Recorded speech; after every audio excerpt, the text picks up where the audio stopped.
Right, Kamikaze coming out on the Pharah, but Pain is on the Soldier, ready for any air potential, issues, but we'll see how it goes.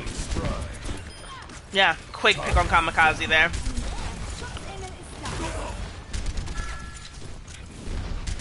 Right, and we've talked about the word pressure. Definitely more pressure on Blood Moon here than there is Neso, because one fight you lose and you're done. They just need one tick, and we know how quickly that can happen. So they're going to have to remain steady. Baptiste is doing good work, but there are some critical picks. Baptiste does go down, and they lose their high heals. And it looks like they're contemplating doing a press, but they might not, which means they might have to back out. It's not looking pretty good down there for the three of them. Yeah, not looking good. And again, in terms of the clock management, you're okay. I'm surely they understand they only need a tick, they only need to win one fight. Makes no sense to just push in there, man down. And I agree with you. It looks like they're just essentially sitting there taking up space, but not necessarily making a push just yet. Yeah, we do have Pain on for Blood Moon with the visor online, just kind of anticipating that sort of press. Oh, there's a little shatter happening underneath. Kayani making it difficult. Yeah, that's a huge hold in that room right there. Again, now you're on 1 minute. Ult management looks about even. Maybe a slight advantage of Blood Moon here, sitting on 4 window on the horizon on the other side. Neso's got 2. You could argue they could get 5 within the fight, but yeah. Yeah, but with that Sombra, warning. Yeah, with that Sombra making it like hard for them, just poking that backline. They're gonna have to keep making sure that they turn for her, and they're gonna go for a top push. So it could be anybody's situation up here.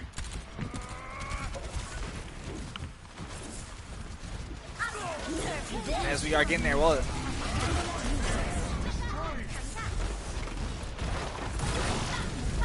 EMP combo gets 1. Huge pick on the healer. Sig goes down. 30 seconds left. We do have both support ultimates. They did end up building up those last couple of ultimates you had mentioned in that last fight. So we have lift, we have bomb, we have visor. So they're going to be able to just kind of dump a couple of things, see what works, and hope it sticks. Yeah, and the Tracer pick, definitely going for the stall movement if you can. And both visors going off at the same time, but Pain is a little bit bigger, gets the pick first on their Soldier. Chef going for just the touches here, making those little picks here. Oh, that's gonna be scary. We have a ball pick. Down to Sombra. Oh, ball pick, stall. Here comes Soldier. Oh, Soldier down. Swing for the win.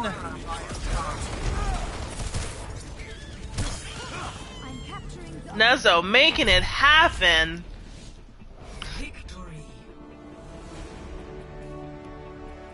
And that's that was put another W on the board for Neso, making it 2-1 as we head up to head into map 4. But I mean, absolutely intense action. It's anyone's game, even then. He's great play by Blake here. Gets nice grab, gets 5. Huge, just making like huge plays, huge pick. The double visor at the end, incredible. Like both just at the same train of thought, just going for those critical picks, and amazing.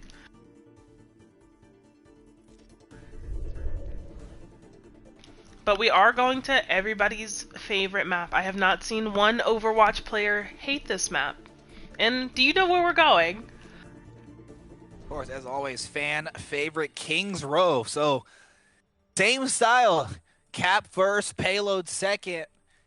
As always, the spawn advantage goes to the attack team up until really, I think even on that last play, the spawns are really terrible when you're playing defense here. So those all important battles are gonna be huge here, as we've seen both teams like to bring the fight right to you. But this is match point for Neso, so maybe hard pressed to end it right here. I'm sure they don't want to go to a map 5 if they don't have to. With the way that Blood Moon is just fighting these fights and the way that they're just clashing together, I wouldn't be surprised if this also went into additional overtime. They're just so evenly matched, just making great plays, great choices, strong DPS picks, strong support picks. It's just across the board, like well planning from both teams.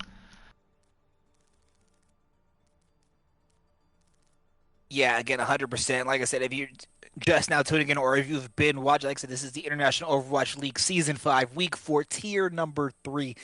Neso and Blood Moon currently winning on map number 4. Neso comes in with a 2-1 lead. In terms of the standings, Neso in second place, Blood Moon in third place in Group B of Tier number 3. And as we've mentioned, these two teams they opened up the season of week sorry they opened up the season playing each other, went all 5 maps. Neso took the win, but yeah, it is anybody's game still. We're in for a dog fight. Kings Row tends to be quite the interesting choices because from both teams you have to stabilize and hold a point. For others, you have to push through a doorway, which gets a little tight. How do you usually combat or see yourself moving through the door? I know maybe a good Lucio pick speed right through, but how do you usually prefer to play it? I mean, it's like I said, it's the speed, but it's choosing exactly when to go. And now while in slight position, we saw the May pick. The May helps as like a makeshift shield. Use that, you speed around it, and then now we can kind of bring the fight to you. Like you mentioned, just because of how the doorway is, you don't have many options of where you can go. We have seen both teams employ a bit of a sim. Maybe the teleporter comes into play here as well. Yes, I would agree. A lot of people have been, I've seen, like, especially lately, like, opting to teleport to the top of that statue and get the drop on them.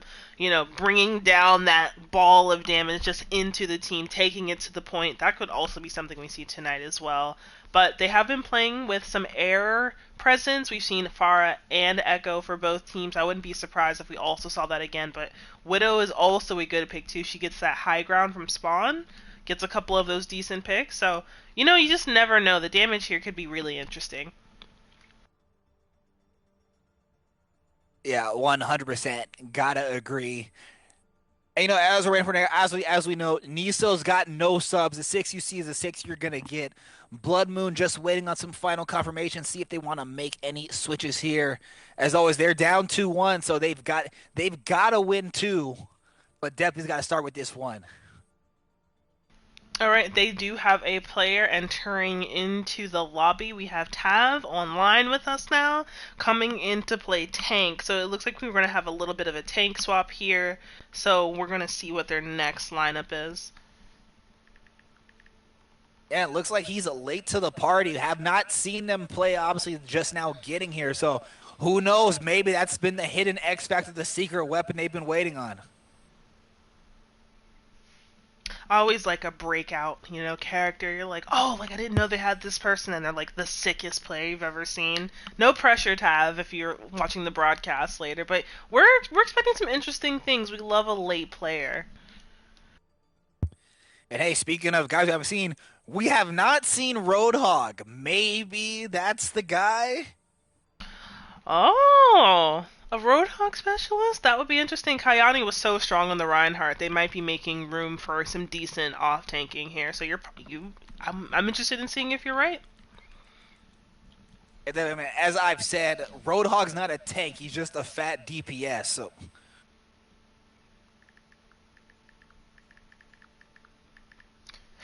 All right, and they are ready. Tav is in for Kayani. Switches for Blood Moon. No switches for Neso. They have settled, and we are going into King's Row. I lied. There is another change. There is another player coming? Excuse me. Back to lobby.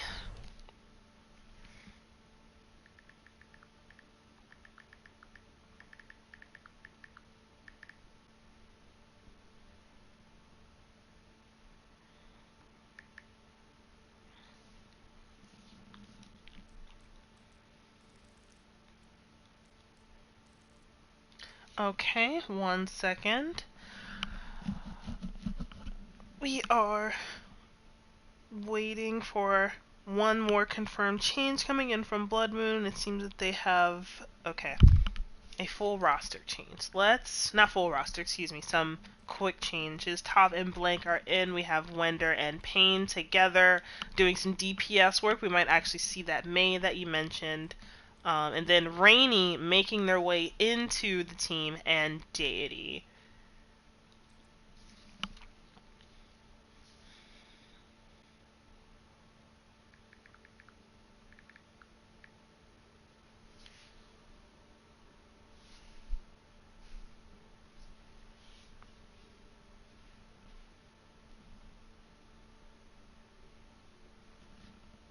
Oh, I spoke too soon. Rainy for Sailor.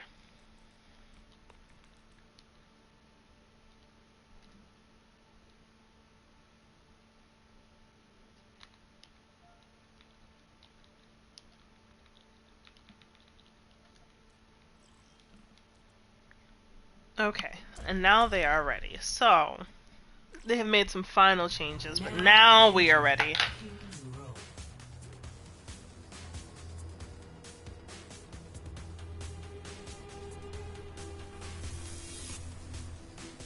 Initiating match.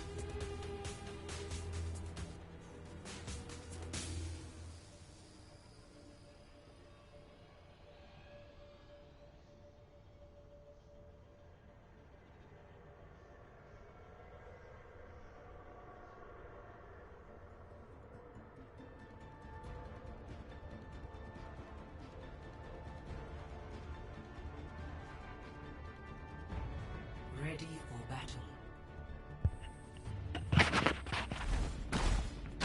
The government here.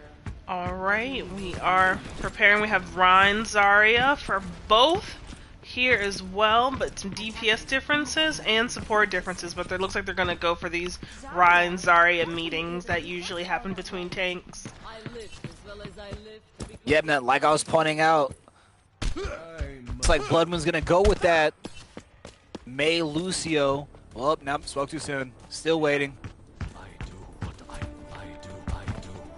Well, you do see a May on both sides, so you're going to see a lot of ice wall and ice wall action. I mean, it's an extra shield. It comes in handy, especially here. We did see Wonder, doing a little peek around, but they should be prepared. Wonder has played a great May for several seasons, so I hope that they are ready. And speaking of that wall, you working as an extra shield, you see it right there, right in the action.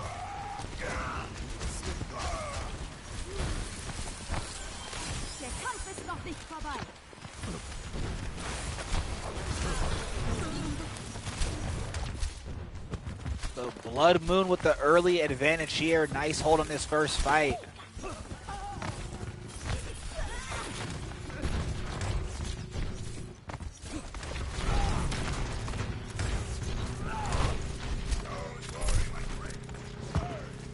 Let me get you. This will help. I'm taking the point.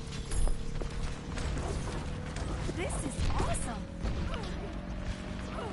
But Blood Moon making some good choices here, like smooth apparel. But I wouldn't be surprised if Wender kept walling off, and there we go. Just both Mays trapping in a team, just super scary.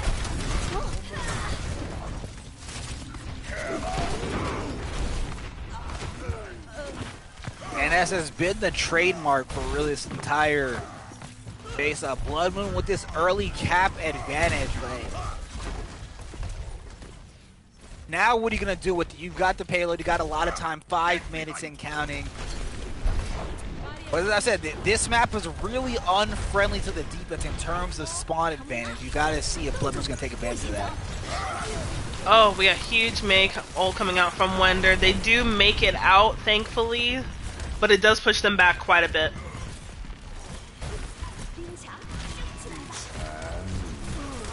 Ooh, Kamikaze with the double pick.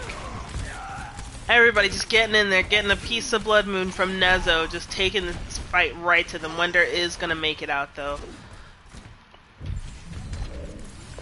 And like as you mentioned, like here's the thing. So now, in the case of Neso, obviously you've got the really bad spawn advantage. So you got to wonder how much ground you exactly want to give up. I mean, you're roughly at a point where one loss essentially grants them the next point.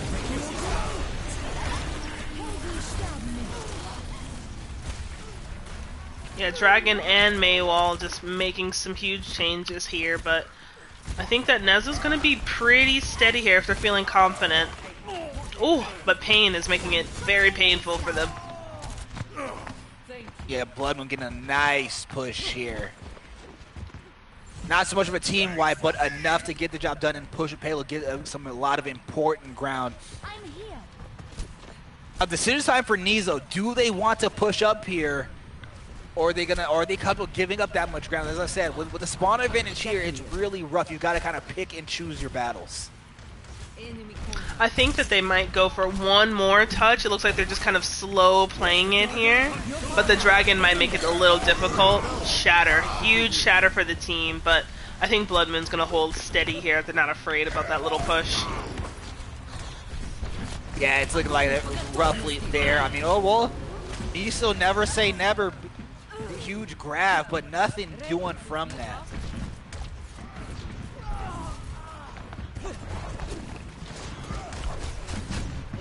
Yeah, we have Blank up here just putting some of the pressure on Rush to get him to back up so they can finish capping that point, but it looks like they're just going to keep pressing as long as they can when they're pushing that payload quite comfortably. Yeah, but as we said, we've been alluding to it, and now it's here. Now it gets tough. This has got to be one of the toughest points to cap in a 4 minutes on the clock, but this one little straightaway, absolutely rough. We've seen that the spawn is right there. We see a lot of ults coming out. Kamikaze getting 2 picks again with a high noon. Dimble's just out here on the Zarya, but Wender closing off the doorway, just making sure that they can get out of there for a regroup. It's the regroup, but again, a nice push by Neso there, forcing the retreat. Like I said, with Kings Row, obviously definitely a fan favorite. You're gonna give up ground. So now the question is obviously how much ground I want to give. They've essentially made the markup. They're not gonna let them get this last street. If they can just hold there, I'm sure they'll take it. May ultimate making some space here, but they do manage to get out again, so they're able to kind of take the fight once that blizzard is over. It's like I said, they do get out, but I think that it's kind of a misconception. It's like just because obviously no one was contained within the ult, but it did its job. It pushed them back, got more room on the payload, and now they're sitting right on the cusp of capping. A huge shatter again coming out of Rush, but an anti might make it hard for him to survive, and he does go down.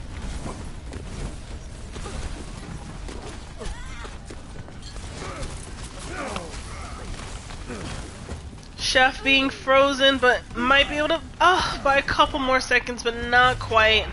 And they finish with, ooh, triple twos. Maybe they're feeling lucky. Yeah, Blood Moon 2-2-2 on the clock. But again, as we've seen, that means absolutely nothing.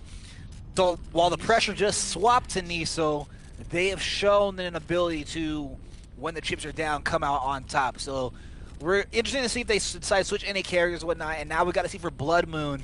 You're down on the standings. You're down 2-1. This map is ever important. We've yet to really see a team hold anyone before capping. So maybe you got to change something about here. I think if they want to continue to contest Wender's May, they might continue to also play their own May. It looks like we're going to get that just because May changes the terrain so much of a map that you feel like you could know from the back of your hand.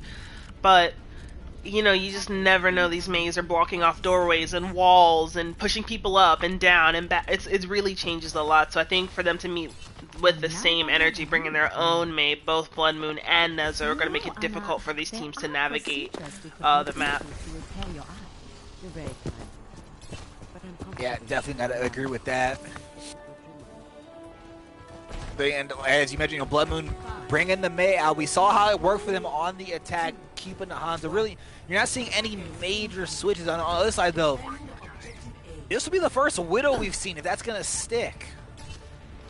Yeah, right And now. it's not. Switch over fast. Oh, and even then, so a triple switch, we're gonna get a Doomfist. It looks like Neso's already making their path around the statue, just doing what they can, but a little bit of poking, kind of getting in the way, holding them back, but Rush does go down. Yeah, so going with the Bap Lucio, you got a lot of mobility there, a lot of speed.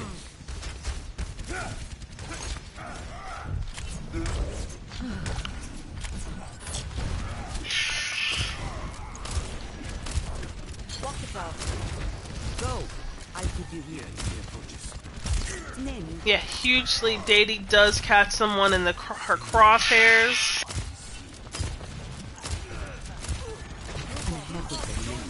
Yeah, Blood Moon doing a good job of kind of holding right here.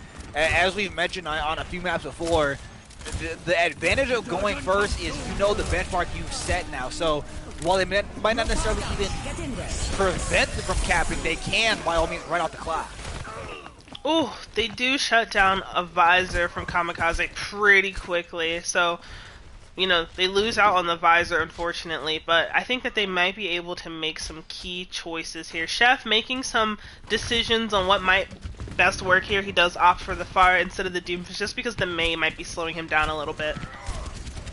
Mei might be slowing him down a bit, and also no hit scan on the other side, so...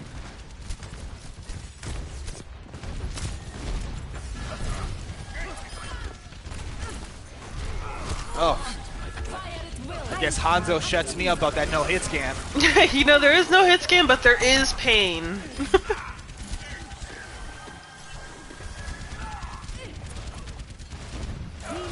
This is an impressive push here by Blood Moon.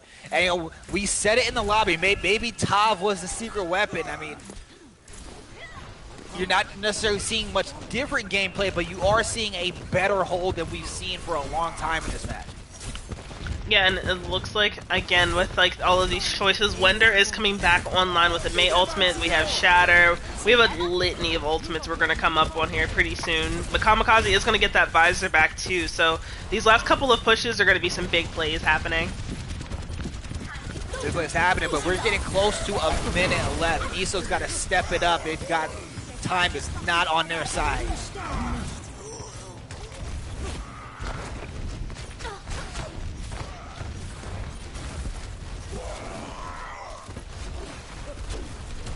Blood Moon just absolutely annihilating.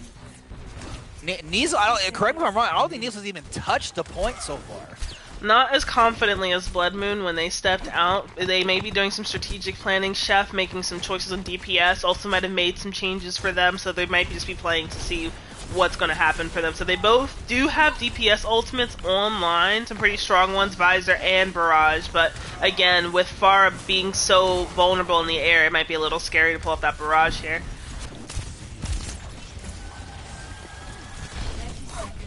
So we've got 30 seconds here. There's the Barrage though, gets 2, gets 3, huge Barrage by Chef here.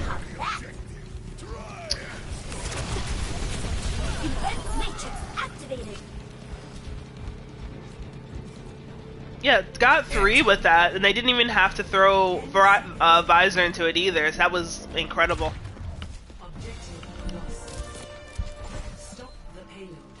So it came at the last minute, but we're able to get that important cap, so now it gets interesting. Surely they know they're not going to be able to match Blood Moon on time.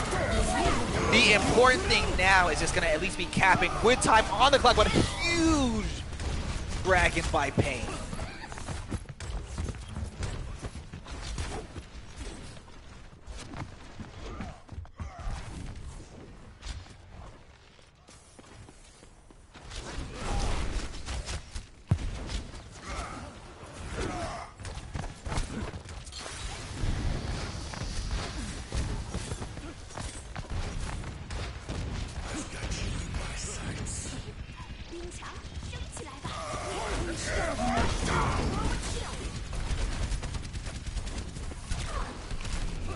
Yeah, we had Chef sneaking around the back there, making it a little interesting for the supports, but they're huge Shatter. Chef just making some key choices here, but no hit skins. Pain does just change over to McCree to give Chef a bit of a hard time, but Chef seems pretty confident even after a couple of picks from Pain on the Hanzo. Yeah, kind of curious if they actually switched off of Hanzo. I mean, it was working. I'm gonna assume obviously the hit scan makes tracking the far a little easier.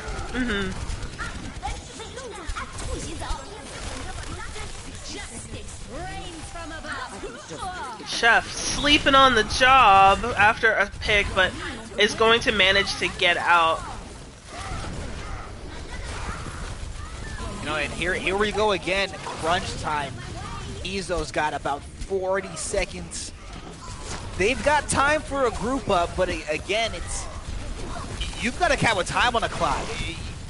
Otherwise, you're looking at a high potential of a draw. Yeah, they just keep trapping Dimples behind these walls, and they do make an attempt to get out, but again, these walls are just sealing off the entire walkway, so there's nowhere else to go. You know, especially if mobility is slowed down by the Mei, so they're just going to have to make some huge picks here. Both Reinhardt's taking a trip. Here we go, 10 seconds on the clock, and oh, Tab, 2 kills, 3 kills, Pain. Huge sleep from Deity on Kamikaze, taking a nap on the visor over there, but this is kind of their last touch. Dimples is the only player here.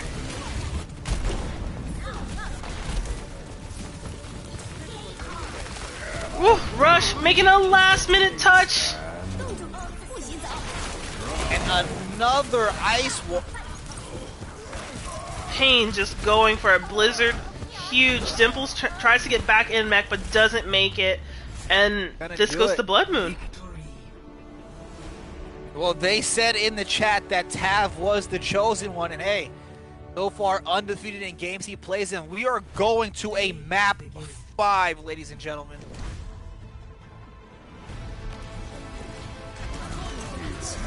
Huge play from Kamikaze here, looking pretty good. Blood Moon grabbing onto that second win now that they are evenly matched. We're gonna have another match point.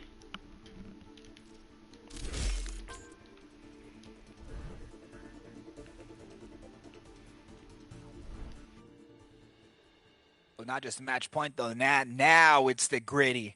It is map number 5. We are taking a trip to Busan, but it is winner take all. Neso, Blood Moon, you've been watching the Overwatch League Season 5, Week 4, Tier 3. Neso and Blood Moon, it is 2-2, and we are on our final map of the night, taking a trip to Busan. Now, like we've been in for a dog fight, but now all chips on board here. It's the classic point control map. Now, we can't say what we're looking for because we've essentially kind of seen it all, but man, who comes out on top here? Blood Moon is not surprising me from winning, but just surprising me about how quickly they are able to kind of restructure themselves and then go ahead and get these wins, back to back. And so I think Blood Moon's feeling probably very confident. We might see some interesting picks come from out of them. Neso, maybe feeling the pressure coming off of Blood Moon, might also go for some interesting choices here, just because Busan are these types of maps where there's all sorts of interesting coverage. We have the drum, we have Mega Base, we have all city center, all these sorts of spaces for them to play with. And so I think each team is feeling the pressure now. Blood Moon just ready to go. Maybe Neso feeling a little shaky, but probably still confident in their approach.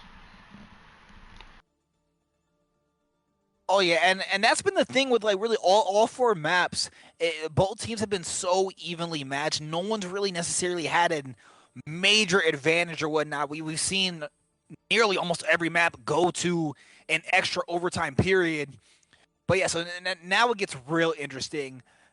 Taking 2 teams who love the brawl, love bringing the fight right to you.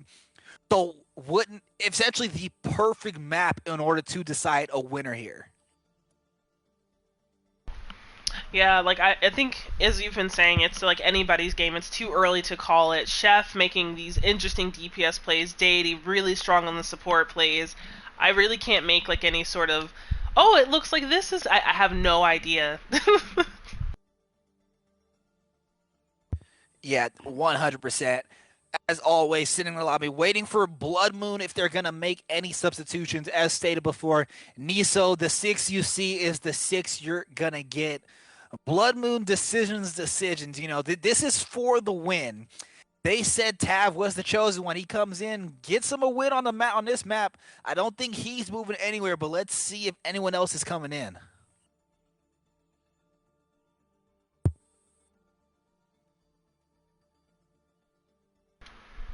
Yeah, I suspect that because Tav was a late introduction to like their team setup, I bet they're going to keep Tav for this last map, especially after the Reinhardt play he just displayed for King's Row. And so maybe they'll be like, look, this is what's worked last map, let's just finish strong with the wheels on, or they might make some strategic changes in their lineup because of the maps.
Well, yeah, so for those of you still with us, the International Overwatch League Season 5, it's week number 4, Tier 3 match between Neso and Blood Moon, tied at 2-2, entering the 5th map, Busan. It looks like we've got the already from both captains, just waiting on a final confirmation, and we're going to get to this final match.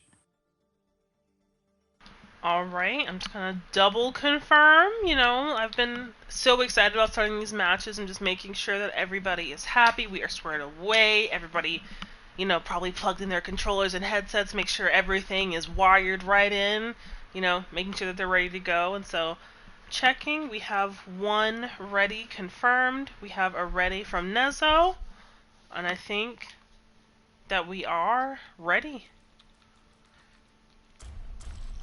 Ooh, why am I nervous? I'm nervous for both teams. Like, this is gonna be just critical for them.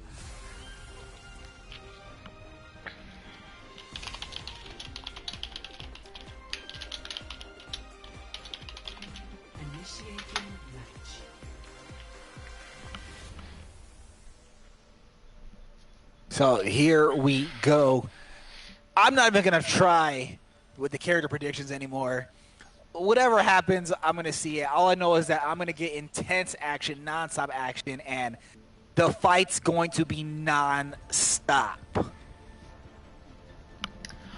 I'm telling you, with this first map, we have like our drum placements in either side of the point, and most teams tend to fight in these spaces where they are able to get back and forth between like natural coverage.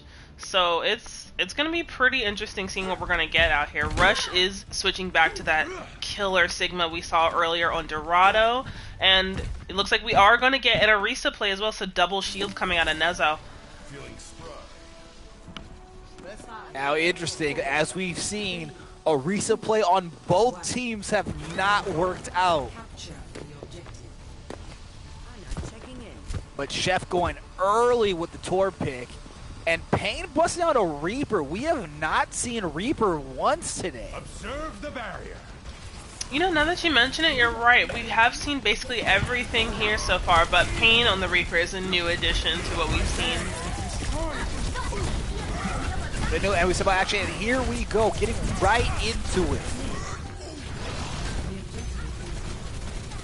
Yeah, them kind of just ganging up on Rush, making it a little difficult, pushing them back so they can gain point. But I don't believe there has been a pick quite yet. But Pain looking pretty hungry at Dimples on the stairs here, just taking a quick peek. Yeah, and so Bloodman with the early cap, and like you said, no picks though. So yeah, looks like there's Shep. Yeah, with Pain.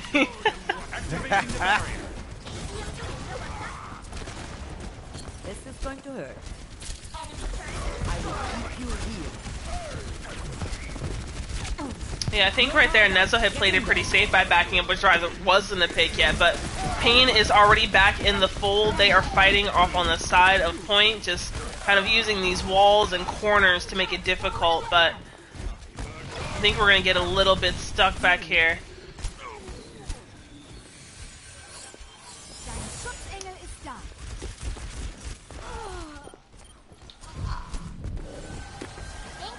Let me get you past. Somehow finally getting some picks. Blood Moon's got some picks now, but 56 means nothing. Yeah, Neso with almost, like, basically, besides tanks, full ultimates online, but, you know, Blood Moon looking pretty good. Pain also about to be online with his ultimate as well. Basically has it. It's going to change the tide for sure.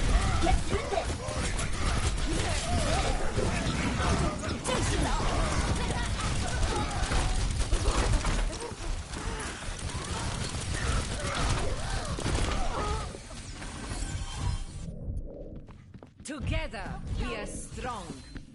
Ooh, only about 10 more seconds to go. It's about to get a little tight for Neso here. They gotta dump some of these ultimates, make some key plays, but Pain is lurking with the Blossom, which we all know is like a huge ultimate here.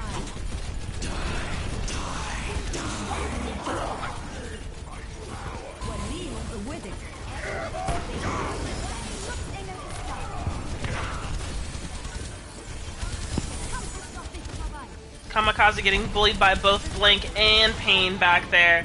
But there is still some point present from Neso with Rush being supported. Yeah, but not looking good, sitting on, oh, and there it is. Blood Moon's gonna take the part one of this map goes to Blood Moon, but it's not over yet. You know, Neso, they might be feeling they make some interesting choices. Pain is causing a lot of issues on this Reaper play. They might be able to opting to make some changes, and it looks like Kamikaze is going to go toe-to-toe. But Pain has other ideas in mind. Yeah, seeing that Widow pick, I mean, how long it sticks is obviously the real question. But you got to wonder if maybe, I don't know, obviously I understand it is Overwatch, it's a game, but is fatigue setting in for Neso? I mean, they've run the same 6 out here the entire time. Yes, I have seen it does tend to wear on a team a little bit when there's no rotation going on in their roster, so they might be feeling a little exhausted from these long fights.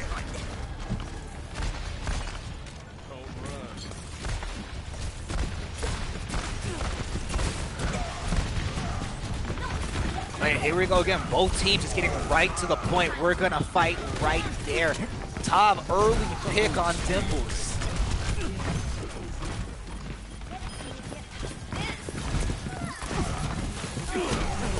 Yeah, they do get pushed back. Chef and Rush both backing up here, but there are some corner picks going on. I would love to see like a Ana pick out of Neso just to keep that Mei on her toes with that ice block. But, you know, they're going with their comfortable picks, and so Mei's just going to keep kind of pressing them, but they'll be ready for another push here in a second. Yeah, or you've got to wonder, maybe even bring back the Sombra out to play.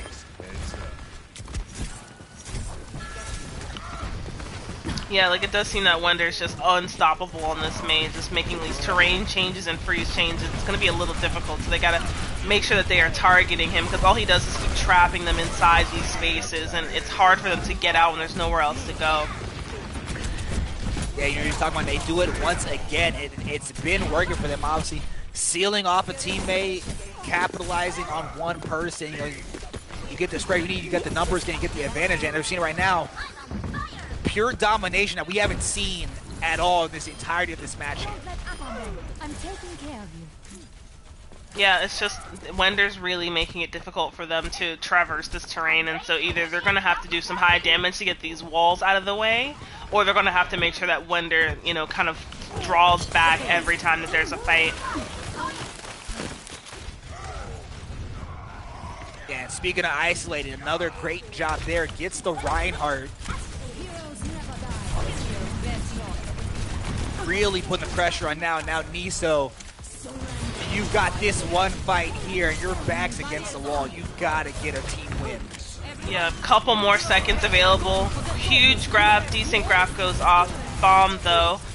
Wender does block it off, so, you know, it doesn't quite get the value that it might have had if the wall was dropped, but, you know, that's perfectly okay. And it is the witching hour. Blood Moon's holding off so far. Neso's got to panic. They've got to get there. Someone's got to touch it. I don't think it's going to happen. And Blood Moon walks away with 3 maps in their bag for week 4. Neso with 2, rightfully so, well fought for, but Blood Moon's going to take it home tonight. Blood Moon right takes it home 3-2 win. Let's see this play by Pain. Now, there's that ice wall you were talking about. Does great on isolation. After that, you know, it's cakewalk.